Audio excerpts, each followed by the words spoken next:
अस्सलाम वालेकुम dear students. आज का टॉपिक भी बहुत इंपॉर्टेंट है, trend of melting and boiling point in periodic table. अब बेटा जी मेल्टिंग पॉइंट क्या होता है? सबसे पहला पॉइंट है कि what is melting point. Melting point बेटा जी वो टेम्परेचर है जिस पर लिक्विड का और सॉलिड का वेपर प्रेशर इक्वल हो जाता है। मेल्टिंग पॉइंट बेटा जी क्या है?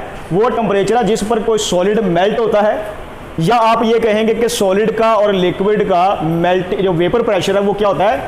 इक्वल हो जाता है। वेपर प्रेशर से क्या मुराद है कि जितने मालिक्यूल लिक्विड के सॉलिड में कन्वर्ट हो रहे हैं उतने ही सॉलिड के मालिक्यूल बेटा किस में कन्वर्ट हो रहे हैं? लिक्विड में कन्वर्ट हो रहे हैं। तो आप बताएंगे कि मेल्टिंग पॉइंट वो वाला टेम्परेचर है जिस टेम्परेचर पर क्या होता है बेटा?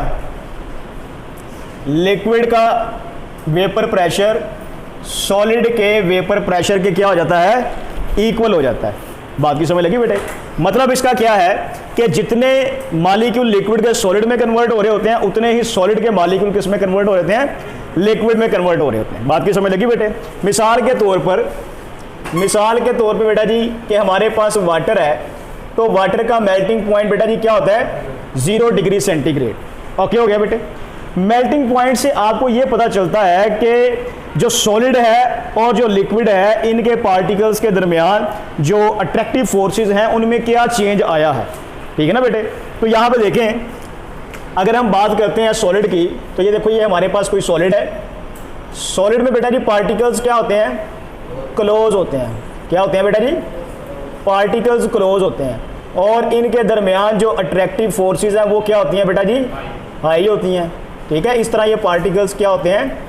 क्लोज होते हैं, और इनके दरमियान अट्रैक्टिव फोर्सेस क्या होती हैं बेटा जी? हाई होती हैं। ये सॉलिड है और इसके दरमियान जो अट्रैक्शंस हैं वो बेटा जी क्या हैं? अट्रैक्शंस हाई हैं। सही हो गया? अब हम क्या करते हैं, इसको हीट अप करेंगे तो किसी न किसी टेम्परेचर पर क्या होगा कि ये वाली अट्रैक्टिव फोर्सेस जो हैं वो कम हो जाएंगी। ये वाली अट्रैक्टिव फोर्सेस क्या हो जाएंगी? कम हो जाएंगी, और ये पार्टिकल्स थोड़े से बेटा जी क्या हो जाएंगे? दूर दूर हो जाएंगे। बात की समझ लगी ना?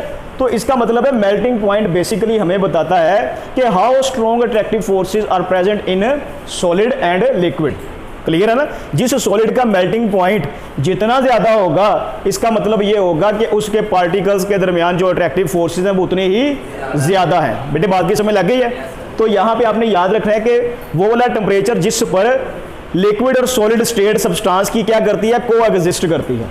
ठीक है ना? उससे आप क्या बोलते हैं? मेल्टिंग पॉइंट बोलते हैं। इसी तरह बेटा नेक्स्ट है बॉइलिंग पॉइंट।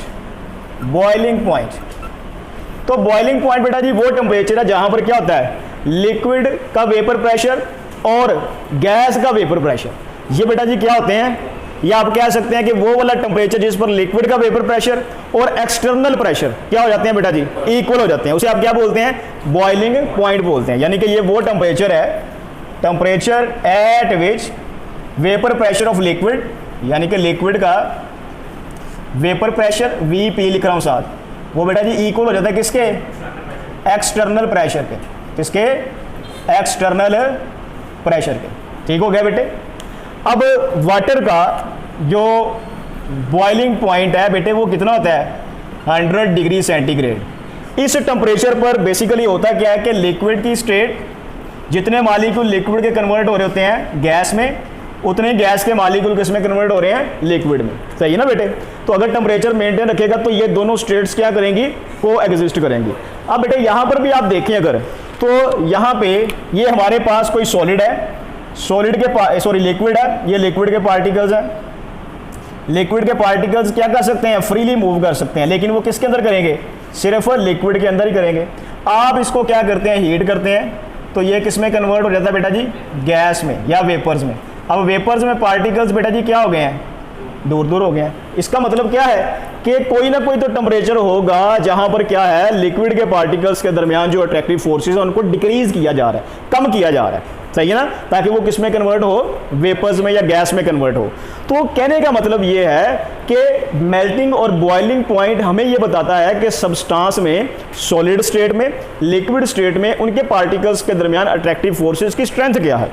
अगर सॉलिड के पार्टिकल्स के दरमियान अट्रैक्टिव फोर्सेस बहुत ज़्यादा होंगी तो बेटा जी क्या होगा? उसका मेल्टिंग पॉइंट ज़्यादा होगा। और अगर लिक्विड के पार्टिकल्स के दरमियान अट्रैक्टिव फोर्सेस बहुत ज़्यादा होंगी तो फिर बॉइलिंग पॉइंट भी ज़्यादा होगा। तो यानी कि मेल्टिंग और बॉइलिंग पॉइंट हमें ये बताता है कि how strongly particles are join together in solid, liquid और गैसियस स्टेट। बात की समझ लगी ना बेटे। तो अब हम ये देखते हैं कि पीरियोडिक टेबल में मेल्टिंग और बॉइलिंग पॉइंट का ट्रेंड क्या है। यहाँ पे सब बच्चे देखें बेटा जी, ग्रुप 1A है, ये ग्रुप 2A, इसी तरह ग्रुप 3A, ये ग्रुप बेटा 4A, ग्रुप 5A, इसी तरह ग्रुप 6A, ग्रुप 7A और ये बेटा आ गया ग्रुप 8A। नॉर्मल एलिमेंट्स, सही हो गया। हम यहाँ पे बेटा लिख लेते हैं सेकंड पीरियड के एलिमेंट्स। सेकंड पीरियड का एलिमेंट लिथियम, यहाँ पे बेटा जी क्या है, बेरिलियम, यहाँ पे boron, carbon, nitrogen, oxygen, fluorine और ये क्या आ जाएगा, नियोन आ गया। सही हो गया।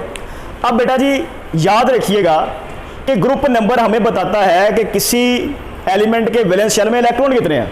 मुझे बताओ बेटा, लिथियम के वैलेंस शेल में कितने इलेक्ट्रॉन होंगे, 1। जो ग्रुप नंबर होगा उतने ही क्या होंगे, वैलेंस इलेक्ट्रॉन्स होंगे। ऐसे ही है। बताओ बेटा, बेरिलियम के वैलेंस शेल में 2, बोरॉन के, कार्बन के, नाइट्रोजन के 5 और ऑक्सीजन के 6, फ्लोरीन के और नियोन के 8। ऐसे ही है। अब बेटा जी हमें पता है कि वैलेंस इलेक्ट्रॉन्स वो वाले इलेक्ट्रॉन्स होते हैं जो केमिकल बॉन्डिंग में टेक पार्ट करते हैं, बॉन्ड फॉर्मेशन में इन्वॉल्व होते हैं। तो अब मुझे बताएं बेटा जी कि लिथियम जो है इसके वैलेंस शेल में 1 इलेक्ट्रॉन है, ये कितने बॉन्ड बना सकता है?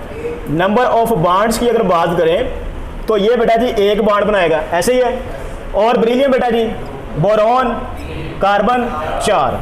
ओके हो गया। हमने चैप्टर नंबर 6 में फर्स्ट ईयर में पढ़ा था कि एटम्स इलेक्ट्रॉन लूज करते हैं या गेन करते हैं या शेयर करते हैं, किस मकसद के लिए बेटा जी? अपने वैलेंस शेल में 8 इलेक्ट्रॉन करने के लिए। तो अल्कली मेटल्स क्या करती हैं, अपना 1 इलेक्ट्रॉन लूज करती हैं, तो फिर बॉन्ड बनता है, फिर इनका वैलेंस शेल कंप्लीट होता है। जो अल्कलाइन अर्थ मेटल है ये 2 इलेक्ट्रॉन लूज करती हैं। जो बेटा ये ग्रुप 3A के एलिमेंट है, बोरोन फैमिली, ये 3 इलेक्ट्रॉन लूज करेंगे या शेयर करेंगे। इसी तरह ग्रुप 4A के एलिमेंट क्या करेंगे, 4 इलेक्ट्रॉन शेयर करेंगे। तो इसका मतलब है कि ग्रुप 1 से 4 तक नंबर ऑफ बॉन्ड्स क्या हो रहे हैं बेटा जी, बढ़ रहे हैं। तो बॉन्ड क्या है बेसिकली? बॉन्ड बेसिकली क्या है, पार्टिकल्स के दरमियान एक अट्रैक्शन है, इंट्रामॉलिक्यूलर फोर्स है। बात की समझ लगी ना। एक केमिकल अट्रैक्शन है। तो क्या ये केमिकल अट्रैक्शन पार्टिकल्स की फिजिकल और केमिकल प्रॉपर्टीज के ऊपर इफेक्ट नहीं करेंगी? करेंगी। हमने चैप्टर नंबर 4 में पढ़ा था कि substances exist into solid, liquid and gaseous state due to the difference of attractive forces among their constituent particles. ये हमने पढ़ा था। तो इसका मतलब है कि जो बॉन्ड्स हैं ये बेटा जी किसके ऊपर इफेक्ट करेंगे? ये इफेक्ट करते हैं फिजिकल प्रॉपर्टीज पे इफेक्ट करते हैं। बात की समझ लगी ना। तो इसका मतलब है कि यहां पर ग्रुप 1A से लेके ग्रुप 4A तक क्या चीज इंक्रीज हो रही है, नंबर ऑफ वैलेंस इलेक्ट्रॉन्स। इसका मतलब है नंबर ऑफ बॉन्ड्स इंक्रीज हो रहे हैं। अब आप मुझे बताएं ग्रुप 5A के एलिमेंट के वैलेंस शेल में इलेक्ट्रॉन कितने हैं? 5। स्टेबल होने के लिए कितने चाहिए? 3। तो कितने बॉन्ड बनाएंगे? इसका मतलब है ग्रुप 5A के 3 बॉन्ड बनाएंगे। ग्रुप 6A के कितने बॉन्ड बनाएंगे? 2 और 7 के 1 और ये 0, क्योंकि इनका वैलेंस शेल कंप्लीट है। तो इसका मतलब है कि यहां पर अगर आप गौर करें ग्रुप 1A से लेकर ग्रुप 4A तक क्या हो रहा है बेटा जी, नंबर ऑफ बॉन्ड्स क्या हो रहे हैं, इंक्रीज कर रहे हैं, जिसकी वजह से बेटा जी इनका मेल्टिंग पॉइंट और बॉइलिंग पॉइंट भी क्या होगा, इंक्रीज होगा। जबकि यहां पे 5 से लेकर 8A तक इनके बेटा जी नंबर ऑफ बॉन्ड्स क्या हो रहे हैं, नंबर ऑफ बॉन्ड्स जो हैं वो डिक्रीज कर रहे हैं। यही वजह इनका मेल्टिंग और बॉइलिंग पॉइंट भी बेटा जी क्या होगा, डिक्रीज होगा। तो अब अगर आपसे पूछा जाए कि बताएं what is the trend of melting and boiling point in period, तो आप क्या बताएंगे? पीरियड में ग्रुप 1 से लेकर ग्रुप 4A तक क्या होता है, मेल्टिंग और बॉइलिंग पॉइंट बढ़ता है। क्यों बढ़ता है? नंबर ऑफ बॉन्ड्स बढ़ते हैं। जबकि बेटा जी 5 से 8 तक डिक्रीज होता है। क्यों? तो ये ट्रेंड याद रहेगा।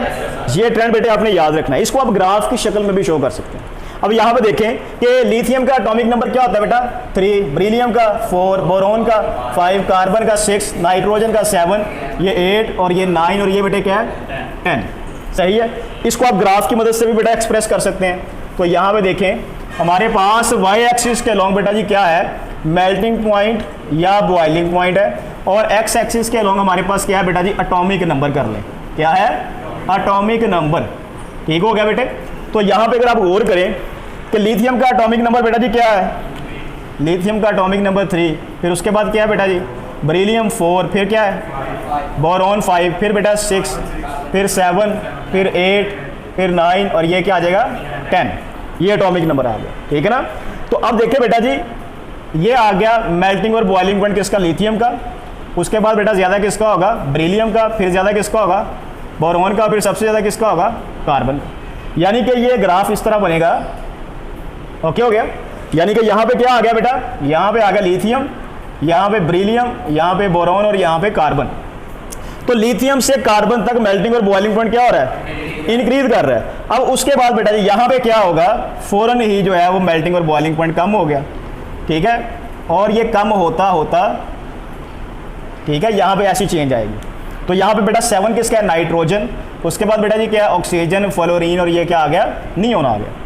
तो ये ग्राफ क्या शो कर रहा है, ग्राफ शो कर रहा है कि सेकंड पीरियड में लिथियम से लेकर कार्बन तक मेल्टिंग और बॉइलिंग पॉइंट इंक्रीज हो रहा है, जबकि आगे नाइट्रोजन से नियोन तक क्या हो रहा है, डिक्रीज हो रहा है। उसकी रीजन आपके सामने बेटे बता दी आपको, ठीक है। अब यहाँ पे आपने ऐसे भी याद रखना है कि लिथियम का ग्रुप नंबर बेटा क्या है, 1A, ब्रिलियम का 2A, बोरोन का 3A, कार्बन का 4A। तो आपसे पूछा जाएगा कि नॉर्मल एलिमेंट्स में लेफ्ट टू राइट किस ग्रुप के एलिमेंट्स का मेल्टिंग और बॉइलिंग पॉइंट सबसे ज्यादा है, तो वो ग्रुप क्या है बेटा, 4A। नाइट्रोजन का क्या होता है, 5A, ऑक्सीजन का, फ्लोरीन का 7A और नियोन का 8A। याद रहेगा। तो ये बेटा जी इस तरह आपको मैंने दोनों बातें बता दी। आपको ग्रुप नंबर के रेफरेंस से भी वो क्वेश्चन पूछ सकता है, आपको वो सेकंड या थर्ड पीरियड के एलिमेंट्स के रेफरेंस से भी ये बात पूछ सकता है। बात की समझ लगी ना बेटे। तो ये था trend of melting and boiling point in period, ये पीरियड में ट्रेंड है, याद रहेगा बेटे। अच्छा, उसके बाद है जी ट्रेंड इन ग्रुप। ग्रुप में ट्रेंड क्या होगा, ट्रेंड इन ग्रुप। तो यहां पे देखते हैं बेटा जी ट्रेंड इन ग्रुप। तो यहां पे देखें सब बच्चे बेटे, ग्रुप 1A से लेकर group 1A, group 2A, group 3A और ग्रुप 4A, यहां के जो एलिमेंट्स हैं ये मोस्टली बेटा जी मेटल्स हैं और सॉलिड स्टेट में एग्जिस्ट करते हैं। याद रहेगा कि इन ग्रुप्स के जो एलिमेंट्स हैं वो बेटा जी क्या है, मोस्टली क्या है, मेटल्स, नंबर 1। और नंबर 2 बेटा जी क्या है कि वो किस स्टेट में एग्जिस्ट करती हैं, एग्जिस्ट इन सॉलिड स्टेट में एग्जिस्ट करती हैं। बात की समझ लगी बेटे, पहले 4 ग्रुप। अब बेटा देखें कि जैसे जैसे मेटल का साइज बढ़ेगा तो क्या होगा, सरफेस एरिया कम होगा। ये याद रखना है अपने पॉइंट कि जब भी बेटा जी मेटल का एटम का साइज बढ़ता है तो सरफेस एरिया कम होता है। अब ये क्या बात हुई, सरफेस एरिया को समझना हमने। बेटा देखिए हमारे पास है एक ईंट, आप उसके ऊपर पानी फेंके तो वो सिर्फ बाहर से ही गीली होगी, बड़े साइज की है ना। उसी ईंट को अगर आप पाउडर कर दें और पानी फेंके तो क्या होगा, हर पार्टिकल क्या हो जाएगा, गीला होगा, हर पार्टिकल वाटर एब्जॉर्ब करे। बात की समझ लग रही है। इसका मतलब है कि अगर पार्टिकल्स का साइज बढ़ता है तो सरफेस एरिया कम होता है, और पार्टिकल का अगर किसी सब्सटेंस का साइज रिड्यूस करे तो सरफेस एरिया बढ़ता है। बात की समझ लगी ना बेटे। अब याद रखिएगा कि यहाँ पे ये वाले एलिमेंट्स जो हैं ये किस फॉर्म में एग्जिस्ट करते हैं, सॉलिड की स्टेट में। और हमें पता है कि इनमें क्या होता है, top to bottom atomic radius बढ़ता है। अब एटॉमिक रेडियस जितना ज्यादा होगा पार्टिकल्स की जो पैकिंग है वो बेटा उतनी कम होगी, सही है ना। आपको कह दिया जाए कि हमारे पास जो है वो 50 पत्थर हैं, ठीक है, बड़े बड़े साइज के, इनको एक थैले में पैक करके ले जाना है, तो उनकी पैकिंग जो है वो ठीक नहीं होगी। वजह क्या है, सरफेस एरिया कम है। लेकिन अगर वही पत्थर आप ग्राउंड कर दें तो फिर क्या है बेटा, उनकी पैकिंग ईजी हो जाएगी, क्योंकि सरफेस एरिया अब क्या हो गया है, बढ़ गया है। बात की समझ लगी ना। साइज डिक्रीज होने से सरफेस एरिया बढ़ता है। तो ये भी चीज आपने याद रखनी है कि ये वाले एलिमेंट्स एग्जिस्ट करते हैं मोस्टली किस फॉर्म में बेटा जी, मेटल्स की फॉर्म में, सॉलिड स्टेट में होते हैं ये। और इन ग्रुप्स में top to bottom metal atom का साइज क्या होता है, इंक्रीज होता है, जिसकी वजह से सरफेस एरिया डिक्रीज होता है। और बाइंडिंग फोर्सेज, वो वाली फोर्सेज जो इनको बाइंड रखती हैं वो क्या नहीं, कम हो जाएंगी। बाइंडिंग फोर्सेज कम होंगी तो फिर मेल्टिंग और बॉइलिंग पॉइंट भी क्या होगा, कम होगा। तो ये याद रखना है इन ग्रुप्स में, सिर्फ इन ग्रुप्स में, group 1A, 2A, 3A, 4A, इन ग्रुप्स में टॉप टू बॉटम, इन ग्रुप्स में टॉप टू बॉटम क्या होता है बेटा जी, एटॉमिक साइज इंक्रीज होता है, जिसकी वजह से सरफेस एरिया बेटा जी क्या होगा, डिक्रीज होगा। और वो वाली फोर्सेस जो पार्टिकल्स को, एटम्स को बाइंड करती हैं वो क्या होगी बेटे, वो डिक्रीज हो जाएंगी। बाइंडिंग फोर्सेस बेटा जी क्या हो जाएंगी, वो डिक्रीज होंगी। लिहाजा मेल्टिंग और बॉइलिंग पॉइंट बेटा जी क्या होगा, वो डिक्रीज। ये बड़ा इंपॉर्टेंट पॉइंट है। अब मैं आपको यहाँ पे लिख के बताता हूँ। ये देखो बेटे, ग्रुप 1A के एलिमेंट्स हैं, 1A के एलिमेंट्स कौन कौन से, लिथियम, सोडियम, पोटाशियम, रुबेडियम और ये सीजियम। सही है। कहता है लिथियम जो है ये बड़ी हार्ड मेटल है, सही है, लेकिन सोडियम इतनी सॉफ्ट है कि इसको आप कट कर सकते हैं, छुरी से काट सकते हैं इसको, नाइफ से, ठीक है ना, फर्क आ गया बेटे। जो चीज़ हार्ड होगी उसका मेल्टिंग और बॉइलिंग पॉइंट भी ज़्यादा होगा, जो सॉफ्ट होगी उसका मेल्टिंग और बॉइलिंग पॉइंट कम होगा। पोटाशियम और सॉफ्ट हो गई है, रुबिडियम और सॉफ्ट हो गई है, और सीजियम बहुत ही सॉफ्ट हो गई है। बात की समझ लगी? तो उसकी वजह क्या बेटा जी, इस ग्रुप में टॉप टू बॉटम क्या हो रहा है बेटा जी, एटॉमिक साइज बढ़ने की वजह से सरफेस एरिया डिक्रीज होगा, तो बाइंडिंग फोर्सेस बेटा जी, बाइंडिंग फोर्सेस जो है वो भी डिक्रीज होगी, और इस वजह से मेल्टिंग और बॉइलिंग पॉइंट भी क्या होगा, डिक्रीज होगा। अब आपसे पूछा था बताएं ग्रुप 1 में सबसे कम मेल्टिंग और बॉइलिंग पॉइंट किसका है, सीजियम का होगा। ग्रुप 2 में बेटा किसका होगा, बेरिलियम, मैग्नीशियम, कैल्शियम, स्ट्रोंशियम और रेडियम का होगा। सही है ना बेटे? तो ये याद रखना, जो पहले 4 ग्रुप के एलिमेंट्स हैं इनका मेल्टिंग और बॉइलिंग पॉइंट ग्रुप में टॉप टू बॉटम क्या होता है, डिक्रीज होता है, याद रहेगा। आगे बेटे हम बात करते हैं ग्रुप 5A, यहां पे देखें group 5A, group 6A, group 7A और ग्रुप 8A। सही हो गया। इनके एलिमेंट्स मोस्टली एग्जिस्ट करते हैं in the form of molecules. In group के एलिमेंट किस में एग्जिस्ट करते हैं बेटा, एग्जिस्ट एज मॉलिक्यूल्स। ओके हो गया बेटे, मॉलिक्यूल्स की फॉर्म में एग्जिस्ट करते हैं। अब मुझे बताएं कि इन ग्रुप्स में बेटा जी टॉप टू बॉटम क्या होगा, टॉप टू बॉटम अगर हम यहाँ पे डिस्कस करें group 7A, fluorine, chlorine, bromine, iodine, तो टॉप टू बॉटम मॉलिक्यूल का साइज क्या होगा, बढ़ेगा। ये वही बात है जो आपने पढ़ी है फर्स्ट ईयर में। यहाँ पे मॉलिक्यूलर साइज बेटा जी क्या होगा, क्योंकि एटॉमिक रेडियस बढ़ रहा है, तो जब मॉलिक्यूल का साइज बढ़ेगा तो पोलराइजेबिलिटी, याद आया, पोलराइजेबिलिटी क्या है कि बड़े साइज के मॉलिक्यूल जब क्लोज होते हैं तो उनके इलेक्ट्रॉनिक क्लाउड एक दूसरे को क्या करते हैं बेटा, डिस्टॉर्ट कर देते हैं, जिसकी वजह से मॉलिक्यूल्स में क्या आ जाती है बेटा जी, पोलराइजेबिलिटी की वजह से अट्रैक्शन जनरेट हो जाती हैं। तो इसका मतलब है मॉलिक्यूलर साइज बढ़ेगा, तो जिसकी वजह से पोलराइजेबिलिटी बेटा जी क्या होगी, पोलराइजेबिलिटी इंक्रीज होगी। इसकी वजह से इंटरमॉलिक्यूलर फोर्सेस भी क्या होंगी, और मेल्टिंग और बॉइलिंग पॉइंट भी बेटा जी क्या होगा, इंक्रीज। तो अब मुझे बताएं ग्रुप 7A में सबसे ज्यादा मेल्टिंग और बॉइलिंग पॉइंट किसका है, आयोडीन का। अब देखें सब बच्चे जरा गौर से, फ्लोरीन बेटा जी क्या है, गैस, क्लोरीन क्या है बेटा, डेंस गैस है, ये क्या है फ्लोरीन के मुकाबले में। बोरोमीन क्या है बेटे, बोरोमीन लिक्विड है, जबकि आयोडीन बेटे क्या है, सॉलिड है। तो ये देखिए इतना चेंज आया ना, तो ये चेंज किस वजह से आया बेटे, पोलराइजेबिलिटी की वजह से, अट्रैक्शन की वजह से। तो अब मुझे बताएं कि मेल्टिंग और बॉइलिंग पॉइंट गैस का ज्यादा होगा, लिक्विड का या सॉलिड का, सॉलिड का, उससे कम लिक्विड का, और सबसे कम गैस का। तो यहाँ पे मेल्टिंग और बॉइलिंग पॉइंट का फिर ऑर्डर बेटे क्या बनेगा, सबसे कम किसका होगा, फ्लोरीन, उससे ज्यादा क्लोरीन, फिर बेटा बोरोमीन, और उससे ज्यादा आयोडीन। यानी कि इस तरफ ये क्या है बेटा, बॉइलिंग पॉइंट का ऑर्डर है, याद रहेगा। मुझे बताएं ग्रुप 8A में क्या ट्रेंड होगा बेटा, ग्रुप 8A के एलिमेंट कौन से हैं, helium, neon, argon, krypton, xenon. बताएं किसका होगा ज्यादा, जीनॉन का ज्यादा होगा, ऐसे ही ना बेटे, क्योंकि डाउन दी ग्रुप क्या हो रहा है बेटा, पोलराइजेबिलिटी इंक्रीज क्यों कर रही है, मॉलिक्यूलर साइज बढ़ रहा है। बात की समझ लगी ना बेटे। तो ये था जी आज का लेक्चर के trend of melting and boiling point in group and period. ये एक लॉन्ग क्वेश्चन है, इसको मेंशन कर लें बुक के ऊपर, ये बेटा क्या है, एक लॉन्ग क्वेश्चन है। इसके अलावा ये बेटा जी इंटी टेस्ट का भी टॉपिक है, ये ग्राफ पेपर में आया होगा इंटी टेस्ट के, आपसे पूछा जाएगा सेकंड पीरियड में सबसे ज्यादा मेल्टिंग और बॉइलिंग पॉइंट किसका है, तो किसका नजर आ रहा है, कार्बन का, या फिर किसका बेटा ग्रुप 4A के एलिमेंट्स का। सबको क्लियर है ये जी बेटा, एनी क्वेश्चन।